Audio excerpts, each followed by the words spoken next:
मुझे बचपन से घूमना बड़ा पसंद था और इसीलिए मैं कभी मेरे माता पिता के साथ तो कभी मेरे दोस्तों के साथ कहीं ना कहीं घूमने जाया करता था। ऐसे ही एक अविस्मरणीय सफ़र पर मैं और मेरे दो दोस्त अमित और राज, हम तीनों ने वेकेशन मनाने के लिए अलीबाग शहर पर जाने का प्लान बना लिया। अलीबाग शहर में कई सारे समुद्र किनारे और पर्यटक स्थान होने के कारण हमने 2 दिनों की छुट्टी लेकर वही वेकेशन मनाने का तय कर लिया था। हम मुंबई से अलीबाग का सफ़र मेरी गाड़ी से करने वाले थे, इसीलिए ऑफिस के बाद शाम 6 बजे हम मुंबई से निकल गए और फिर रात को करीब 9 बजे वहाँ पहुँच गए। वहाँ के होटल में चेक इन करते ही हमने खाना खा लिया और अलीबाग के प्रसिद्ध बीच वर्सोली बीच पर रात को जाकर शराब पीने का और वही नाइट आउट करने का प्लान बना लिया था।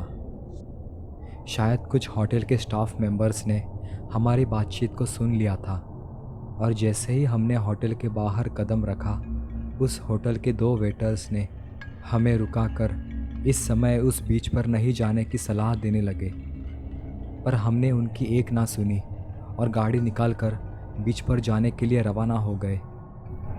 मैंने अपनी घड़ी में समय देखा तो रात के 12:30 बज के गए थे और यहाँ होटल से वर्सोली बीच करीब 1 घंटे की दूरी पर था। पता नहीं क्यों, पर मुझे अब थोड़ा डर सा लगने लगा था, क्योंकि उन दोनों वेटर्स की आंखों में मुझे खौफ से भरी चिंता साफ दिखाई दे रही थी। हम सब बहुत एक्साइटेड थे, क्योंकि लाइफ में पहली बार हम ऐसे इतनी रात को किसी बीच पर शराब पीने जा रहे थे। ये सब के बीच में पता नहीं क्यों, पर मेरे मन के एक कोने में उस होटल के वेटर्स की सूचना बार बार याद आ रही थी। उन्होंने ऐसे क्यों कहा होगा, ये बात मुझे बार बार सताई जा रही थी, पर मैंने इस बात को इग्नोर कर दिया और दोस्तों के साथ मस्ती मजाक में उलझ गया। बीच पर पहुंचते ही हमने देखा कि उस पूरे बीच पर दूर दूर तक एक भी इंसान दिखाई नहीं दे रहा था। हमें मुंबई के नाइट लाइफ की आदत होने की वजह से हमें लगा था कि यहाँ शायद थोड़ी बहुत संख्या में लोग होंगे, पर यहाँ एक भी जीव का अस्तित्व न होने के कारण यहाँ पूरी तरह वीरान सा सन्नाटा छाया हुआ था। उस जगह पर स्ट्रीट लाइट्स की थोड़ी बहुत रोशनी पड़ने के बावजूद हमें यहाँ का अंधेरा थोड़ा ज़्यादा ही गहरा महसूस हो रहा था। अब ऐसे गुमनाम जगह पर मद्यपान करना मुझे बड़ा अजीब लगने लगा था, पर दोस्तों का साथ होने के कारण मैंने बिना कोई संकोच मन में रखे पीना शुरू कर दिया। मैंने फिर घड़ी में समय देखा तो रात के 3 बजने आ रहे थे। दोस्तों के साथ ऐसे मस्ती मजाक करते हुए देर रात को ऐसे समंदर किनारे पर बैठकर शराब पीने का मज़ा ही कुछ और होता है, और इसी एंजॉयमेंट के चलते हमें समय का पता ही नहीं चला। अचानक राज ने एक जगह पर हाथ दिखाते हुए कहा, अरे मुझे लगता है वहाँ पर कोई है। देखो यार, तुम्हें भी कोई दिख रहा है या मुझे चढ़ गई है? फिर अमित ने कहा, अरे हाँ, कोई बैठा हुआ लग तो रहा है, चलो वहाँ जाकर देखते हैं। जैसे ही हम उस जगह तक पहुँच गए, हमने देखा कि एक 7-8 साल का छोटा बच्चा वहाँ उस जगह पर अकेला बैठा हुआ है। हम ताज्जुब में पड़ गए, ये बच्चा यहाँ इतने अंधेरे में अकेले कैसे बैठा है? उसके कपड़ों से तो वो वैसे अच्छे घर का लग रहा था, पर इस सुनसान समंदर के निकट इस तरह से अकेले बैठना, ये चीज़ हमें हजम नहीं हो रही थी। हम उसके और नज़दीक गए, तब हमने देखा कि वो सिसकियाँ लेते हुए रो रहा था। हमने कई बार उससे पूछा कि वो है कौन और यहाँ अकेले क्या कर रहा है और उसके माता पिता कहाँ हैं, पर वो हमारे किसी भी प्रश्न का उत्तर न देते हुए बस रोए जा रहा था।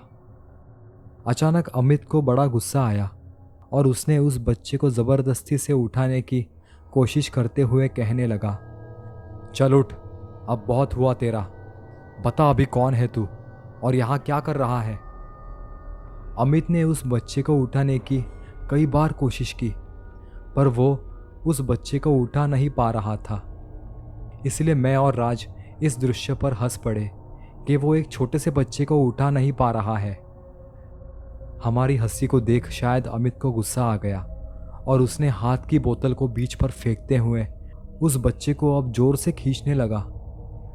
अमित के ऐसे बर्ताव पर मैं और राज चौंक गए, पर अगले ही क्षण जो हुआ उसका दृश्य शायद हमें जिंदगी भर तड़पाता रहेगा, क्योंकि जैसे ही उस बच्चे ने हमारी ओर ऊपर देखा तब हमें नजर आया कि उस बच्चे की आंखें ही नहीं थी और उसका चेहरा पूरी तरह जला हुआ था और वो बच्चा अब हमें देखकर विचित्र ढंग से मुस्कुरा रहा था। उसकी उस मासूमियत से भरी रहस्यमयी मुस्कुराहट ने हमें ऊपर से नीचे तक हिलाकर रख दिया था। मैं, राज और अमित एक दूसरे की तरफ देखते रह गए और अचानक वो बच्चा उठकर पानी की तरफ भागने लगा और एकदम से गायब हो गया। हमें हमारी आंखों पर भरोसा नहीं हो रहा था और हमने पी हुई शराब का नशा उसी क्षण उतर गया। हम उस सदमे के वजह से इतने डर गए थे कि हम तीनों उसी जगह पर स्तब्ध हो गए, एकदम चिपक से गए, जैसे किसी ने हमारे पैरों को जमीन के नीचे से पकड़ के रखा हो।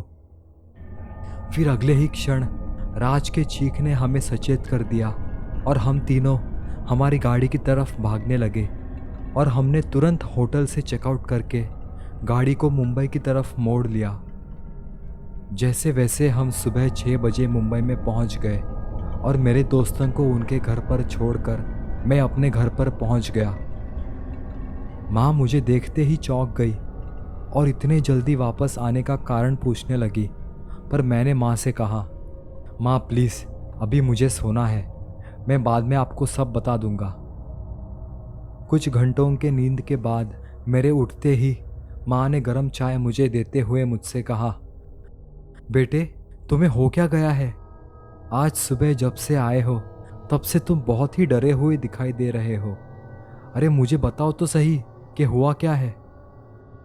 मुझे समझ नहीं आ रहा था कि अभी माँ से क्या कहूँ। मुझे उनको डराना नहीं था, इसलिए मैंने झूठा बहाना बनाते हुए उनसे कहा, कुछ नहीं माँ, हम सबका वहाँ झगड़ा हो गया, इसलिए हमारा प्लान कैंसिल हो गया और इसीलिए मैं वापस घर आ गया। पर माँ का अगला प्रश्न सुनते ही मैं इतना डर गया कि मेरे हाथ से चाय का कप नीचे गिरकर टूट गया, क्योंकि माँ ने पूछा, बेटा पर आज सुबह तुम्हारे साथ जो छोटा बच्चा आया था वो अभी कहीं दिखाई नहीं दे रहा है, तो वो कहाँ है?